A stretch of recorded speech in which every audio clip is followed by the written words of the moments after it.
Bonjour à toutes et à tous, je vous propose aujourd'hui de découvrir avec moi dans ce mini tutoriel la façon de procéder pour réaliser trois petites enveloppes différentes à partir de ce modèle, les boîtes oreillers réalisées avec le poinçon Jolie Boîte Oreiller qui nous donne cette base qui servira pour chaque réalisation. Elle est très simple à modifier, je vais vous montrer ça en détail. Vous trouverez le poinçon en page 9 du mini catalogue saisonnier en cours chez Stampin' Up. Voici le premier modèle, donc l'enveloppe rouge, on peut l'ouvrir, vous avez à l'intérieur une petite carte que j'y ai glissée, vous pouvez y mettre un petit message, d'autres idées à voir. Le deuxième projet, donc petite enveloppe verte un peu plus épaisse, on va l'ouvrir aussi.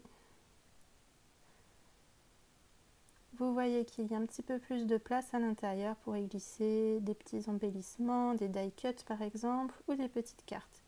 Et le dernier projet, celui-ci, je l'ai pensé comme un mini album, c'est vraiment très petit, mais ça peut faire sinon un petit album à messages. Je vous donnerai des idées d'utilisation à la fin de la vidéo. Il s'ouvre et se déplie, vous avez les petites cartes à l'intérieur qui sont décorées. On va voir tout ça en détail juste après. On va donc commencer avec le premier modèle, l'enveloppe rouge. Et la petite carte avec quelques décorations. Je vais vous mettre les références des décorations, des poinçons que j'ai utilisés pour faire les découpes juste après. Nous avons besoin donc d'une base, ce sera pour chaque tutoriel, du massicot qui permet de couper et également de plier, de faire les rainurages pour plier. Sur ce premier modèle, on va donc justement couper la moitié des languettes de la partie basse du poinçon. On l'aligne donc au niveau du haut du massicot et on va découper la petite partie basse, la moitié de la languette. Même chose de l'autre côté, on aligne, on repositionne au milieu, vous pouvez vous servir des petits crans pour faire le milieu et on coupe. Passer à la partie haute et là on va faire la même chose mais au lieu de couper, nous allons créer un pli toujours à la moitié de ces fameuses petites languettes qui servent à fermer la boîte oreiller dans sa forme d'origine. On aligne encore au même niveau et cette fois-ci, attention, on rainure bien pour créer un pli. Même chose de l'autre côté, on refait la rainure sur la languette. Et voilà, la modification pour cette première base est terminée. Il ne reste plus qu'à plier les deux petites languettes ainsi créées. On peut bien marquer le pli à l'aide d'un plioir. On ajoute maintenant de l'adhésif double face sur les languettes et on replie la base dessus pour les coller. Bien marquer le pli également, rabattre la partie haute pour faire la fermeture de l'enveloppe. Et voilà, c'est terminé, le premier modèle est réalisé, il n'y a plus qu'à le décorer.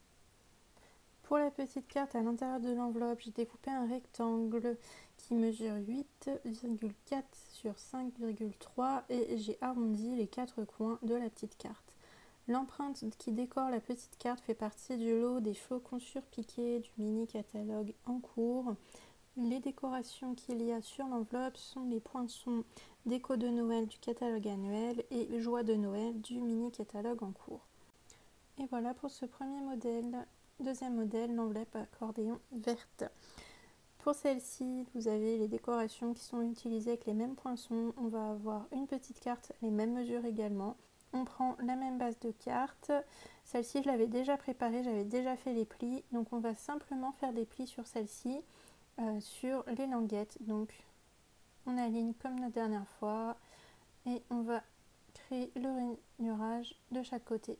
On plie, on marque bien le pli sur les languettes du haut et du bas qui ont ainsi été créées et on peut remarquer le pli du milieu, ça aidera pour le montage et le pli de la petite languette de fermeture également. J'ai oublié de l'indiquer, mais si vous voulez fermer cette pochette avec un petit ruban comme moi, il faut percer les trous à l'avant avec le poinçon qui est fourni dans le lot et prévu pour. Maintenant, vous avez les petits soufflets à créer sur le côté, donc le petit accordéon pour pouvoir donner de l'épaisseur à la carte.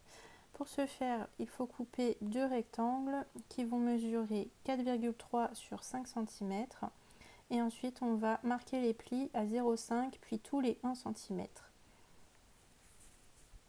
On prend donc le papier, je coupe une bande qui mesure 4,3 cm de large et je vais donc recouper ensuite deux rectangles de 5 cm. On va ensuite passer aux rainures.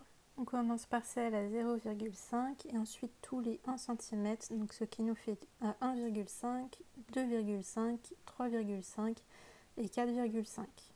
On va faire exactement la même chose pour le deuxième petit rectangle. Une fois que les deux rectangles sont faits, on va pouvoir les replier donc dans leur forme définie en forme d'accordéon.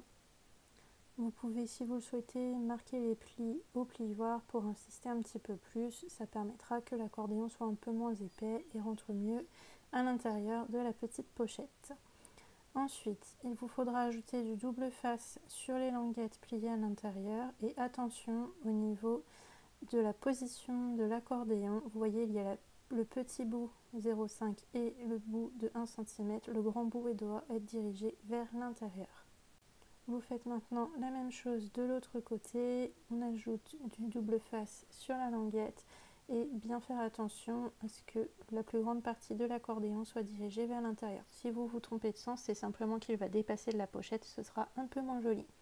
Une fois que vous avez mis du double face sur la partie basse, vous n'avez plus qu'à replier et à coller sur l'autre partie de l'accordéon. Et voilà, le deuxième projet est terminé.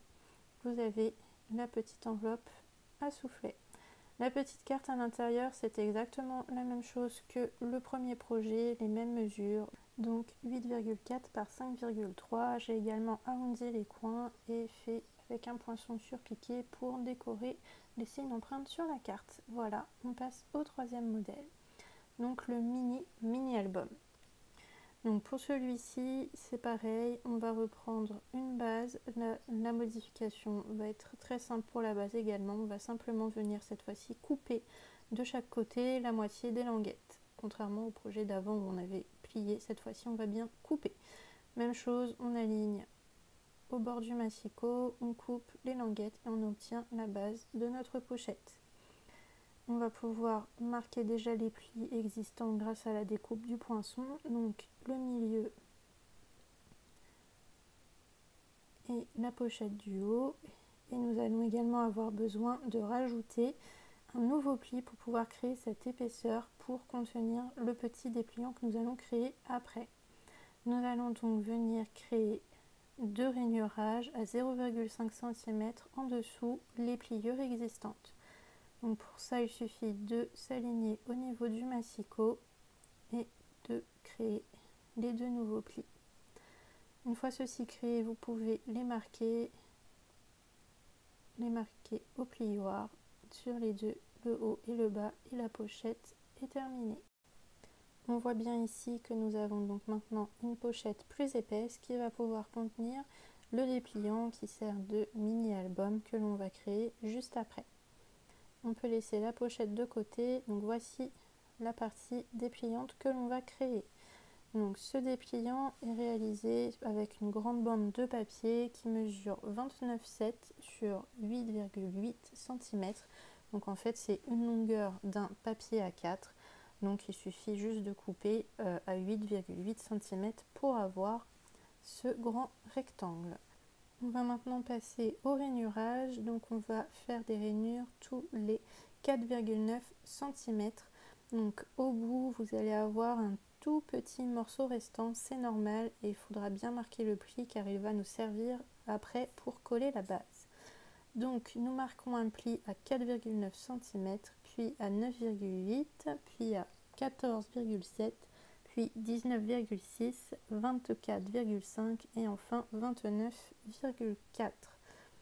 Une fois que c'est fait, on peut plier à nouveau ce dépliant en forme d'accordéon et la petite languette du bout, il faut la replier de façon à ce qu'elle soit en dessous votre accordéon.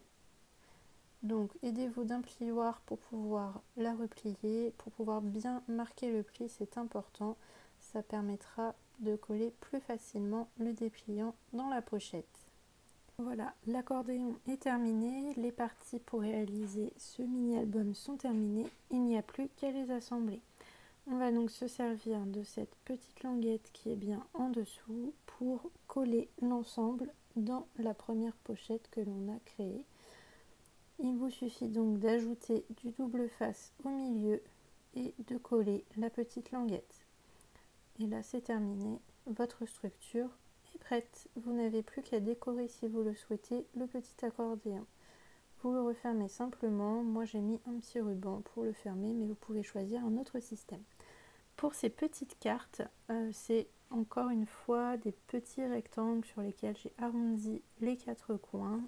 Ils mesurent 4,4 par 8,3 cm et vous pouvez en découper 6 si vous voulez faire comme moi et pouvoir les coller en alternant donc une face sur deux. Les décorations qui sont sur les petits cartons sont encore une fois faites avec les poinçons surpiqués qui laissent une empreinte et ne coupent pas. Et voilà pour ces tutoriels, c'est terminé. Donc vous avez ici la petite enveloppe rouge qui peut servir à laisser un petit message. Ça peut être pour glisser sur un paquet cadeau pour Noël par exemple, ou vous pouvez aussi la coller au dos d'une carte et glisser une carte cadeau. La deuxième, l'enveloppe à souffler, vous pouvez mettre dedans des petits embellissements ou des die cuts par exemple pour offrir. Et la petite partie du milieu, la petite carte peut servir de séparateur justement dans cette enveloppe. Et le dernier projet, vraiment donc petit album, pour y mettre soit des petites photos que vous imprimerez chez vous ou avec des petits mots ou pour écrire un petit message en souvenir d'une journée que vous pourrez par exemple offrir à la fin à votre hôte. Et voilà pour ces tutoriels, c'est terminé. J'espère que ça vous a plu et bonne création!